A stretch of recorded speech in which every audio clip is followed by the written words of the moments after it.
Desde que hace 3 días se aprobó la reforma al Poder Judicial Federal, no he dejado de escuchar a personas que hablan de lo mal que le va a ir a México.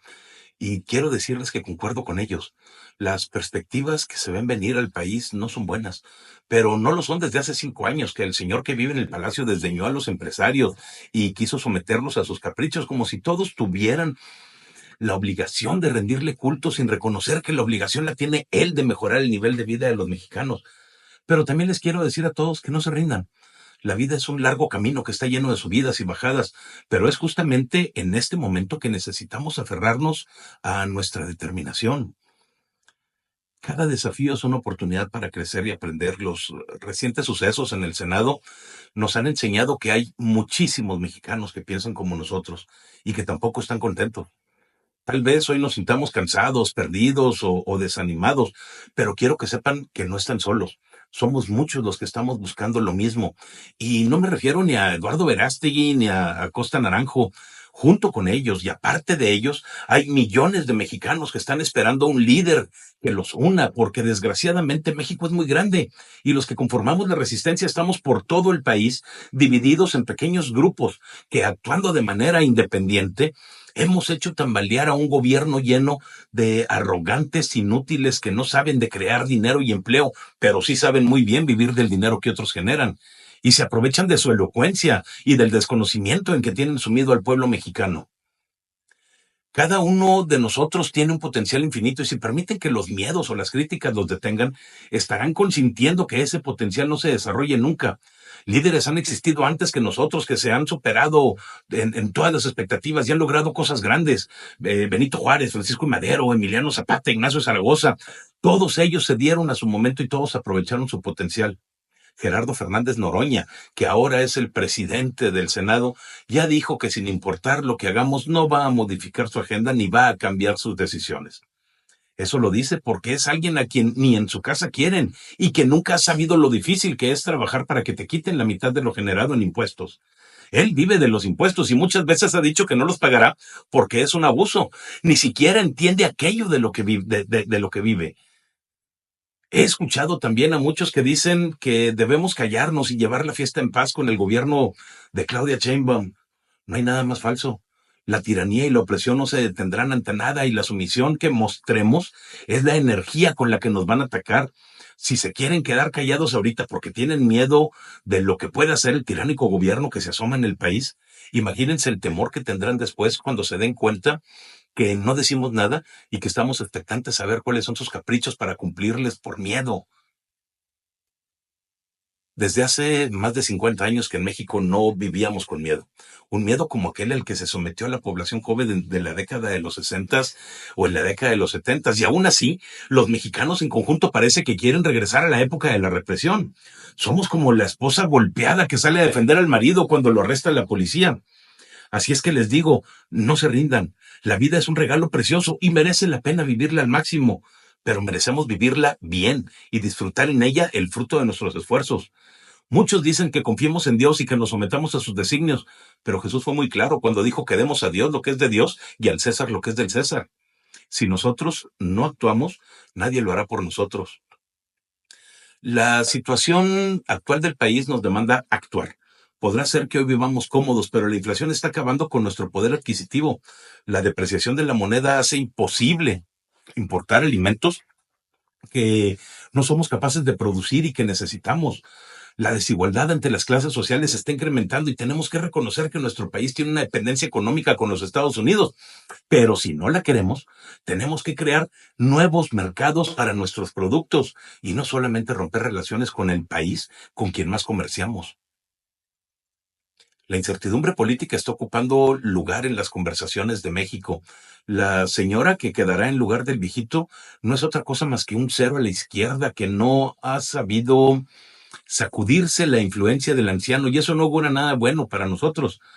En lugar de haber un cambio de régimen con nuevas políticas que sean mejores, lo único que podemos prever es la continuación de las mismas que ya existen y con las que tan mal le ha ido al país.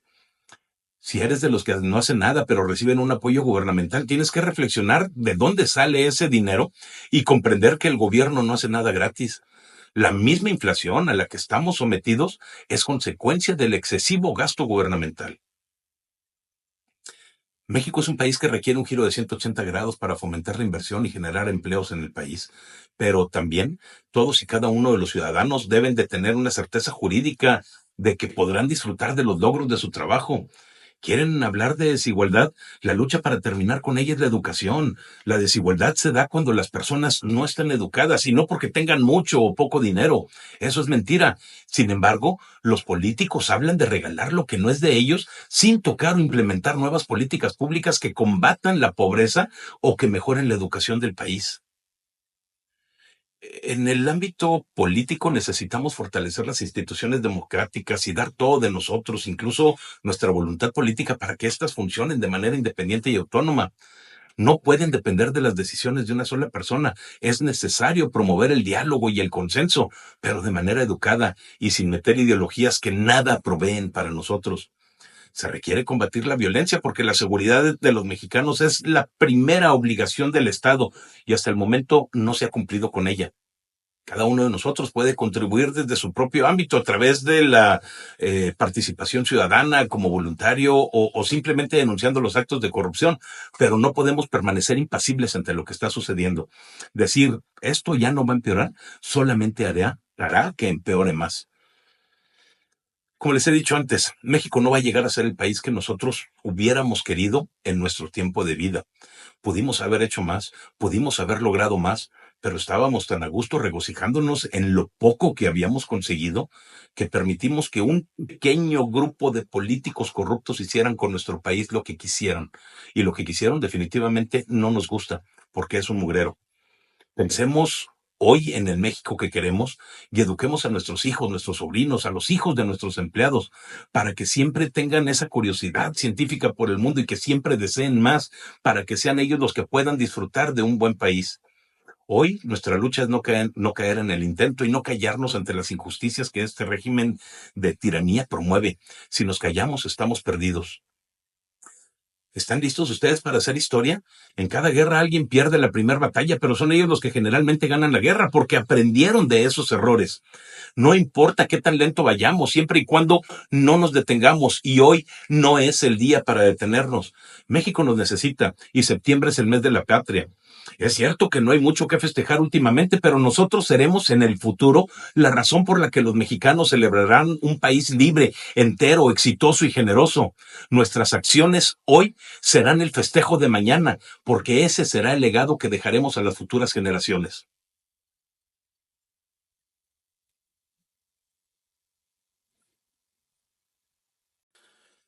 El día de ayer pasará a la historia como uno de ignominia. El Senado de la República, controlado por un politicucho afín al partido en el poder, Gerardo Fernández Noroña, ha procedido a discutir la reforma al Poder Judicial Federal, sabiendo que hay una suspensión de 4 jueces que ya han ordenado que se detenga porque viola derechos humanos. Fieles a su costumbre, los oficialistas han procedido sin consideración alguna hacia las leyes del país que quieren modificar, porque así conviene a sus intereses. Desde que inició el día, todo pintaba mal para la oposición, que no tenía noticias del senador Miguel Ángel Yunes, que debe su escaño al Partido Acción Nacional y que había sido sospechoso de traición a la ciudadanía. Pero poco a poco supimos que el señor no sabía cómo hacerle y recurrió a su papá para que le arreglara su desmadrito y para ello pidió licencia, con la intención de que su suplente tomara su lugar, o sea, su papá, que desde que llegó se fue a sentar directamente con la gente de Morena. El señor Yunes no dio explicación, pero sí reclamó a Marco Cortés algunas cosas sobre votos que no escuché del coraje por la traición del pocos huevos que llegó por el apoyo de la oposición, pero que ahora se suma al oficialismo porque obviamente tiene cola que le pisen y los destructores de la nación le prometieron impunidad a cambio de su voto a favor de la reforma. La sesión comenzó de acuerdo a lo programado, pero después de la comida, el salón de sesiones se vio invadido por manifestantes que se encontraban en la parte de afuera de la sede del Senado y no permitieron que esta sesión continuara, lo que fue una bendición porque los argumentos del oficialismo para imponer la reforma no tienen pies ni cabeza y no encontraban la manera de convencer a nadie. Es más, yo apostaría que ni siquiera ellos están convencidos de lo que estaban haciendo, pero como eso les ordenaron hacer, eso hacen. Los oficialistas clásicos porros de lo peor que han dado las universidades comunistas de México, se quejan amargamente por la toma del Senado. Se les olvida que ellos mismos lo hicieron en el pasado, justamente cuando estaban en las condiciones opuestas, y ayer hicieron también aquello de lo que siempre se han caracterizado. Se martirizaron, enviaron a los granaderos a controlar una situación de una toma violenta de la tribuna, razón por la cual decidió el imbañable Noroña que la sede se trasladara a la casa de Jicotencat, que es como llaman a la antigua sede del Senado, y ahí continuaron con la sesión. Mientras tanto, la corrupta senadora de Chihuahua, Ichupaga Chupines, llamó terroristas a los mexicanos que entraron a defender a la nación de las imposiciones de estos fulanos. Me refiero a la Andrea Chávez, que ahora sí llama a deliberar a los discursos oficialistas que están llenos de palabras del viejito bolsas miadas y que obviamente vienen de él.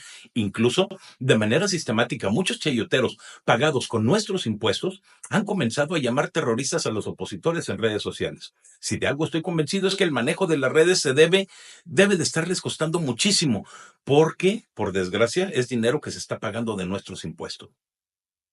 Morena no se ha portado bien y ha hecho hasta lo imposible por lograr que no se presentaran los senadores de oposición. Trucos a todas luces ilegales que implican el uso faccioso de las instituciones gubernamentales de los 3 niveles de gobierno y todo con tal de ganar una elección. Otra vez. Así hicieron con el senador Daniel Barreda, cuyo padre fue detenido con cualquier excusa en Campeche, bajo órdenes de Laida Sansores, y este no tuvo más remedio que faltar a la sesión. Al momento de estar grabando este video son las 8 de la noche del día martes y no veo una pronta solución a los problemas que enfrentamos como pueblo mexicano. La arrogancia de estos fulanos es tal que no escuchan ni siquiera a los interesados. No escuchan ni a los estudiantes de derecho, ni a los jueces, ni a la ciudadanía y tampoco a los campesinos, que es claro, saben mejor que ellos las consecuencias de perder el mercado norteamericano, cómo sucederá si esta reforma se aprueba. Recordemos que Noroña dijo hace 2 días a un grupo de estudiantes que a él le valía madre lo que ellos dijeran, no iban a cambiar ni el fondo de la reforma ni lo que iba a suceder dentro del Senado. Típico comunista. Una cosa que me llamó la atención mucho el día de ayer fue leer un post de Patricia Armendáriz, diciendo que los que entraron al salón de sesiones eran unos vándalos pagados. Aseguró que eran gente que estaba pagada y que seguramente no sabían ni de qué se trata la reforma. Y me llama la atención porque si alguien ha movilizado gente pagada, son los morenistas precisamente. O cómo se le llama el dinero que mes tras mes les dan a las masas para que hagan lo que ellos quieren. Definitivamente el alcoholismo del que hace gala esta mujer tan frecuentemente le hace daño, ¿eh? Desgraciadamente para los mexicanos, los oficialistas tienen el control de las policías, pero como les dije ayer, no tienen la representación de la voluntad popular. Si para lograr sus objetivos tuvieron que comprar a 2 senadores y corromper a otro, tuvieron que buscarse una sobrerepresentación ilegal en el Congreso y además tuvieron que amañar unas elecciones de Estado, simplemente no representan a nadie del país. Pero como dicen, nunca te encontrarás a más de 1 metro de distancia de una araña, o sea, de un chairo. Concluyo diciendo que me siento muy orgulloso de que en las manifestaciones que se están llevando a cabo fuera del Senado y en la casona de Jicotencat haya ciudadanos coahuilenses que viajaron hasta allá para manifestar su descontento. Yo no puedo hacerlo ahorita porque soy pobre y tengo que trabajar. Ciudadanos comunes y corrientes como ellos que están dando su tiempo y de que están dejando su trabajo porque están conscientes de que es mejor invertir unos cuantos días que pagar por años nuestra inactividad. Nadie lo deseamos ni para los peores chairos. Desde aquí les mando un saludo a todos ellos y les repito que me siento bien orgulloso de ellos. No se rindan. Todos somos el Poder Judicial Federal. Morena y sus asociados tienen prisa por aprobar la reforma al Poder Judicial. No diré que es inexplicable la razón de la urgencia, porque la verdad es que cada vez pierden más terreno frente a la ciudadanía que ha lidiado con ellos en todo este proceso. Por eso, el domingo pasado tenían muchísima prisa por aprobar la reforma en los mismos términos en que llegó de la Cámara de Diputados, sin mover una coma. Y después de muchas horas de supuestas discusiones, porque no discutieron nada, se aprobó en comisiones, en lo general y en lo particular, la supuesta reforma. La discusión comenzará el día de hoy, martes, en el Pleno de la Cámara de Senadores. Nosotros, en la oposición, todavía confiamos en los 43 senadores de oposición para que estén en su lugar en el momento de la votación.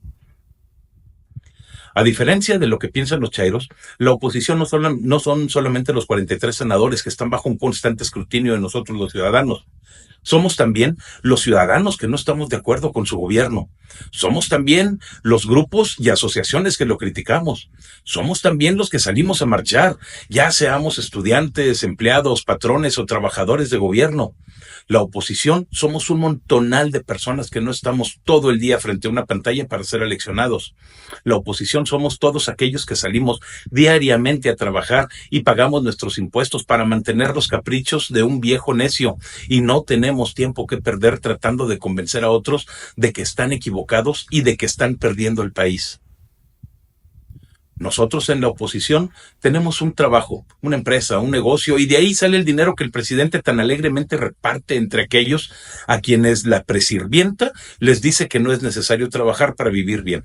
La idea de los impuestos es que el gobierno pueda realizar obras que beneficien a aquellos que los pagamos para tener un mejor nivel de vida, no mantener huevones politiqueros que ningún beneficio generan para nadie. Pero ¿qué podía esperar de Andrés Manuel? Ya lo dijo Norberto Bobbio, el fascista habla todo el tiempo de corrupción.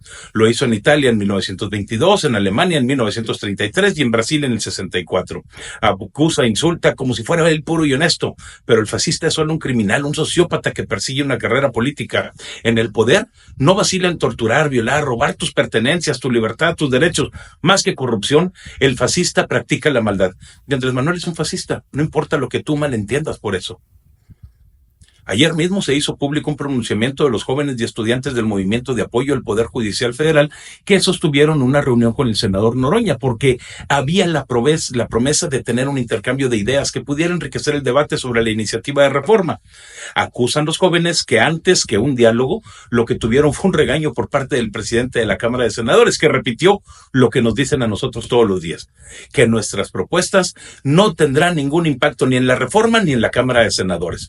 El mismo discurso intolerante de siempre, del imbécil que siempre saqueaba, de que siempre se quejaba de que nadie lo escuchaba y que ahora no escucha a nadie. Los muchachos exigieron que no se utilice su movimiento para legitimar una reforma que se ha dejado en claro es nociva para el desarrollo democrático del país.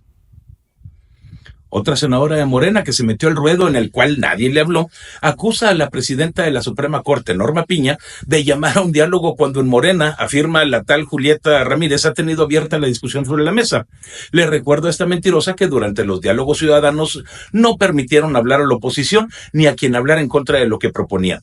No escucharon a los ciudadanos en su mismo partido, no escucharon a los diputados de su mismo partido que tenían dudas, y menos a los de otros partidos. No escucharon a los senadores el domingo pasado durante la discusión en comisiones. No escucharon a los manifestantes del domingo pasado. Y la pinche cínica viene a decir que la discusión está abierta y sobre la mesa. Qué mamada de mujer, en serio. Los dos senadores del PRD que ganaron el mote de traidores, y me refiero a José Sabino Herrera y Araceli Saucedo, han perdido la confianza de los ciudadanos. ¿Hasta dónde creen que puedan llegar, incluso dentro de Morena? A ningún lado ya. Su carrera política está muerta y una vez que dejen de ser senadores dentro de 6 años, ya no podrán hacer nada más. Los dos habían sido postulados por el PRD, pero ganaron por los votos de PRI y PAN en sus respectivos estados. Y no cumplieron con sus promesas. Incluso antes de comenzar su periodo ya se habían cambiado de bando, a Morena. Tan mal están que en todas sus redes sociales han bloqueado los comentarios de los ciudadanos porque no solamente son traidores, sino también cobardes. Saben que hicieron mal y ahora tendrán que pagar por el resto de su vida. Pero Morena se sentía muy a gusto con los dos senadores que traicionaron a sus votantes y ya andan diciendo que como solo les falta un voto para tener la mayoría calificada y además, según ellos, ya están en negociaciones con un senador de oposición que les venderá su voto, incluso afirman tienen un plan que establece que si el personaje de oposición que votará con ellos se sostiene, el mismo martes se discutirá la reforma para aprobación. Si la persona aún está en duda, se esperarán un rato y si de plano se echa para atrás, la aprobarán tan solo con 85 votos, lo que en todo caso sería un golpe de Estado porque no cumple con el requisito de tener las 2/3 partes de los votos necesarios para aprobar tal reforma. 85 no es 86. Y lo menciono así porque es necesario aclarar que si algo no está bien en Morena son las matemáticas. Adán Augusto ya dijo que para él 85 son suficientemente mayoría para aprobar lo que a ellos les venga en gana. Noroña, el imbañable, afirmó que las matemáticas se redondean como en la escuela para darles el gane cuando ellos lo necesiten. La niña chiflada y amante del español metiche dijo que hasta le sobraban votos. Y Patricia Armendáriz, la diputada borracha plurinominal de Morena y otrora vez panista, priista y responsable de la crisis de 1994, afirma que México tiene 186 senadores. Dios bendito, esos son los que nos representan. Pero tampoco es algo que debiera sorprendernos. Como todos sabemos, es falso que el voto popular les diera el respaldo para cambiar la Constitución a su antojo. Tuvieron que crear una sobrerepresentación ilegal en el Congreso, comprar a 2 senadores y ahora a otro más. Y pretenden decirnos que las matemáticas no son las matemáticas. Si esa es la legitimidad que presumen, el país está sumamente jodido. Debieran de estarnos presumiendo logros y no contando mentiras. Pero jamás los vas a escuchar hablar de que el día de ayer en Culiacán amaneció con balaceras por todos lados y que quienes cuidaban y avisaban a la población que se regresaran a sus casas eran los mismos criminales porque las policías ni por error se asomaban. Tampoco los vas a escuchar decir que los últimos 6 años han sido una tragedia para el sistema de salud y mucho menos reconocer que de acuerdo al Coneval la cantidad de mexicanos en pobreza extrema ha aumentado. Pero las mentiras vienen y las cuentan como si fueran dulces y muchos de ustedes se los tragan. No es de hoy que la gente de Morena, incluyendo a Claudia y a Noroña, mientan. Lo han hecho desde siempre. Recuerden aquella imagen de Noroña y Claudia llevando unas cajas vacías que decían que contenían todas las pruebas del fraude de la elección del 2006 y que nunca pudieron demostrar. Desde entonces mienten. Son un tal para cual. Por eso van a seguir insistiendo en sus mentiras. Y si tú eres un buen mexicano, o al menos te consideras un buen mexicano, te pido que por favor no hagas caso sin verificar los datos que te dan. Porque sus mentiras ocurren todos los días y la información que te dan es confusa, cuando menos. Los mentirosos no siempre han sido de Morena, también los encontramos en el PAN y en el PRI. Personajes que siempre han estado ligados a estos dos partidos que hoy son de oposición, no dejan de ser deleznables solamente por estar ahí. Al momento de estar grabando este video, la noticia de que Miguel Ángel Yunes se ha pasado a Morena está corriendo como pólvora por las redes sociales. Espero sinceramente que eso no sea cierto, porque de ser así, de plano no podemos desear más que caiga un meteorito sobre el Senado y acabe con toda discusión de raíz. El señor Yunes ya se llevará al menos una mentada de madre mía de confirmarse esta noticia por traidor e hijo de su pinche madre. Espero que no sea así.